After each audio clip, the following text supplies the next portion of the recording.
5 класстын окуучусу Зулпар Ысык Ата районунун Карабулуң айылында жашайт. Бул айылда ичүүчү суу жок болгондуктан ал күнүгө ушинтип араба менен 1 чакырымдай алыстыктагы сайдан суу ташыйт. Мындай оор араба менен сууну ташып келүү өспүрүм бала эмес чоң киши үчүн кыйынга турат.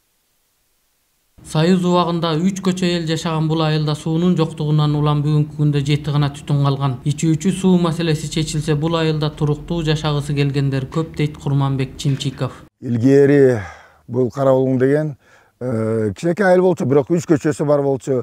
25 түтүндөн ашык берде адамдар жашачу. Анын Союз доорунда баягы келечеги жок кичинекей айылдар деп жоюп баштаганда ошондо элдер ылдый түшүп, Покровка, Чоң Далыга анан эл азайып калган.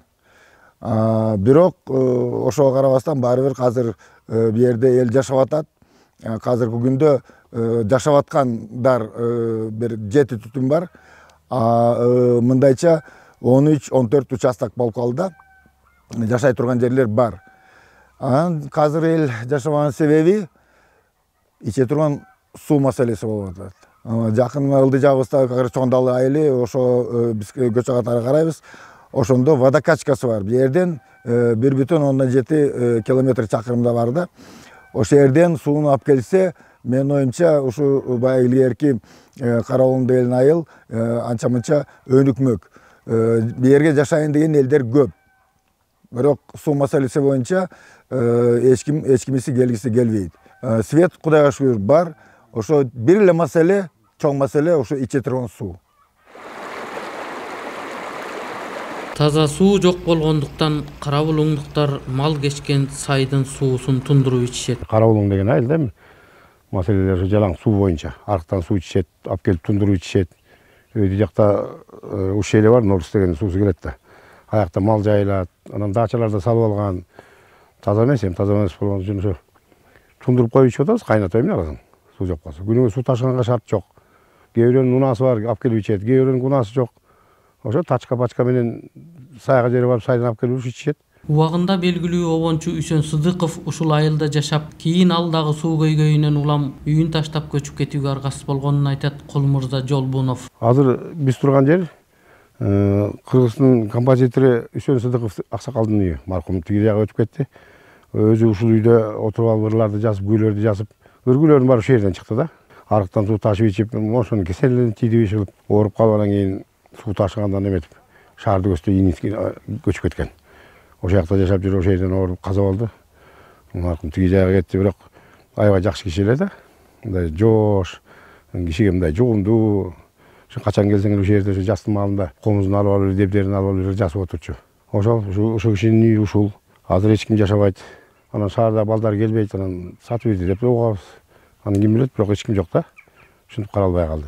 Карабулуң айылына удаалаш жайгашкан Норус даачасында да ичүүчү суу менен бирге эле сугат суу көйгөйү курч. Илгерки суу лотоктор иштен чыккандыктан даачадагы бактырактардын баары куурап жатат дейт даачанын төрагасы Денис Куренков. У нас уже лет 15 проблема с водой, с поливной водой.